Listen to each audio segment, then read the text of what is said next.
The league's policy statement cited respect for the flag and the anthem multiple times as the key to the modification. Previously, NFL rules required all players to be on the field for the national anthem, but standing during the anthem was suggested, not required. The new policy allows players to remain off the field for the national anthem, but those who choose to be on the field are required to stand. Both publicly and behind closed doors, NFL team owners for the most part have made no secret of their desire to end protests against social injustice during the national anthem at football games. That's their ultimate goal with Wednesday's action, but many, including Sporting News, are questioning the sensibility of the new policy. Steele, new national anthem policy, solves the problem that didn't exist. Below are comments to media and public statements made by the NFL team owners who have spoken on the issue since Wednesday afternoon. Jeffrey Lurie, Eagles. I have always believed it is the responsibility of sports teams to be very proactive in our communities. In this great country of ours, there are so many people who are hurting and marginalized, which is why I am proud of our players for continuously working to influence positive change.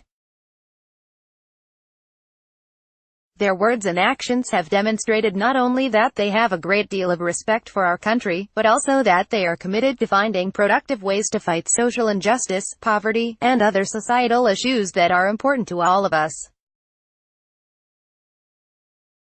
We must continue to work together in creative and dynamic ways to make our communities stronger and better with equal opportunities for all. Via Eagles.com. Jim Irsay, Colts. Along with Colts players and employees, remain committed to utilizing our unique platform to address social issues and community ills in a positive manner.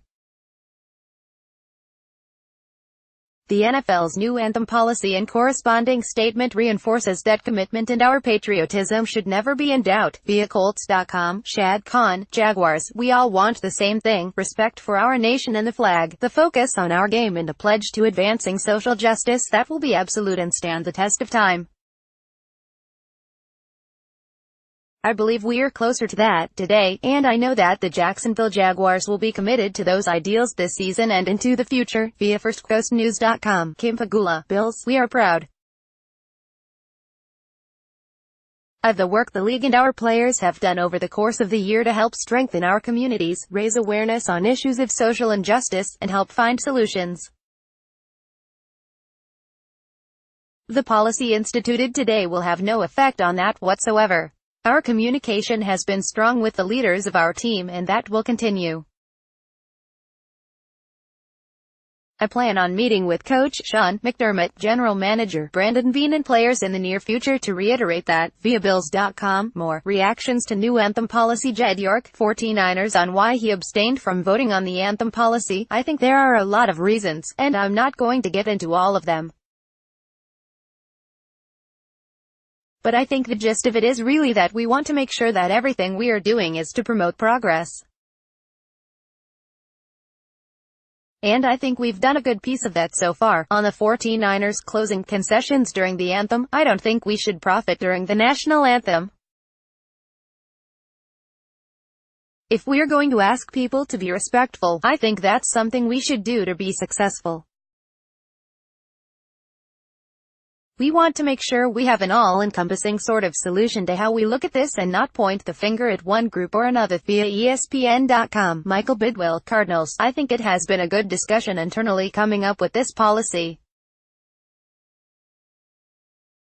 We look forward to getting the focus back on football, getting back to football in 2018. Via AJC.com. Mark Murphy, Packers CEO. I think one of the unfair things coming out of last year was that players were labeled as unpatriotic. No, it was never a question of being unpatriotic. What they were primarily challenging was police mistreating of minorities. It had nothing to do with the flag. We spent a lot of time talking about players and how the players might react to this. One of the real positives coming out last year was it really forced us to have a good working relationship with our players. We talked with our players, I know I did, about issues that we never would have talked about before. So there were a lot of positives with that. We wanted to make sure we didn't lose some of that momentum, via Tom Pelissero, Art Rooney too, Steelers team president. As has been said, I think we have spent a lot of time really, not just at this meeting, but really over the last year discussing the subject of the anthem and working with our players to try to make sure we could get to a place where all the different viewpoints could be respected. I think we've come out at a place that we as a group and the league are comfortable with. Obviously, we want to continue to work with our players and make sure that they feel that their point of view has been respected. I think the fact that those who are not comfortable standing for the anthem have the right to stay off the field. So, we're not forcing anybody to stand who doesn't feel that's within the way they feel about particular subjects. But those who are on the field are going to be asked to stand. I think that we've listened to a lot of different viewpoints, including our fans, over the last year. And I think this policy attempts to come out in a place where we respected everybody's point of view in this as best we could. Via Steelers.com, Christopher Johnson, Jets acting owner, I do not like imposing any club-specific rules.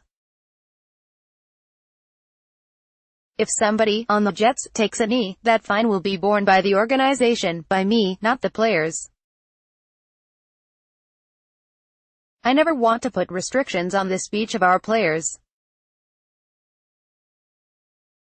Do I prefer that they stand? Of course. But I understand if they felt the need to protest. There are some big, complicated issues that we're all struggling with, and our players are on the front lines. I don't want to come down on them like a ton of bricks, and I won't. There will be no club fines or suspensions or any sort of repercussions. If the team gets fined, that's just something I'll have to bear. Even without those fines, this is going to be tough on the players, and I want a chance to speak with the coaches and other players to get feedback on this policy. And to build on the good work and momentum that we have built up on these issues of social justice, on legislation, and all the things that we can do. I don't think that this policy will interfere with that at all. I have a really good relationship with the players, and I hope we can keep that going, and I trust that we will. I'm so proud of our players and their efforts to date. I think that is the most important thing to get across. I could not be more proud of the guys. Via Newsday.